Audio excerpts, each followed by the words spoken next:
Hello friends, welcome to the Soul Winners R Us website. Remember again Proverbs 11:30 that says, "He who wins souls is wise." The title of my post today is Love Required. The last time we discussed what isn't required to win souls for Jesus. We talked about the great power of God's living word being enough for soul winners to use, and that a dynamic personality isn't required to get the job done. But today we're going to discuss what absolutely is required.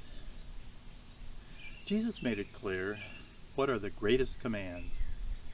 He said in Mark 12:29-31, "Love the Lord your God with all your heart, with all your soul, with all your mind, and with all your strength." The second is, love your neighbor as yourself.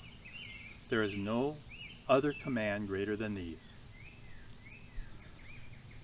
Love is a much used word today. Singers sing songs about it, poets write poems about it, writers write books about it, people in the streets and in the media lament the fact that there isn't enough love in people to right the many wrongs in our society. But what did Jesus really mean by telling us to love God and then love other people? I think he was saying that one can't exist without the other, and it's futile to think that they can. Sometimes when I see movies or TV shows, I cry at happy endings. I did it just the other day when I watched How Green Was My Valley. There, I admitted it. I cry over movies and TV shows. I even do it with adventure movies that have happy endings. I then come back to reality and almost slap myself upside the head when I realize that the movie just displayed a storyline without a mention or thought of God being the true source of happiness and love. Writers, directors, and actors, however, are very good at tugging at our heartstrings. I don't fault them for it, and I'll likely continue watching movies with happy endings, and I'll probably cry at times. But what's the true love that Jesus was talking about? It's agape love, which C.S. Lewis termed selfless, unconditional love. It has no strings attached, and it's offered freely. 1 Corinthians 13 is likely the most prominent scripture passage talking about agape love. I won't read the entire chapter as it would take too long. I'll just pick 2 verses.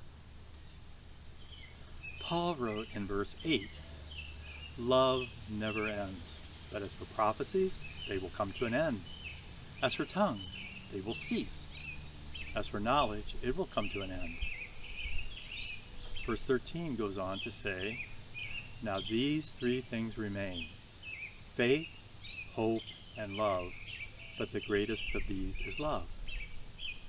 So out of everything, according to John, love, or agape love, if you will, is one of the very few things that will remain after the world in its current form comes to an end. And love is the greatest thing that remains. 1 John chapter 3 and 4 talk repeatedly about loving other people.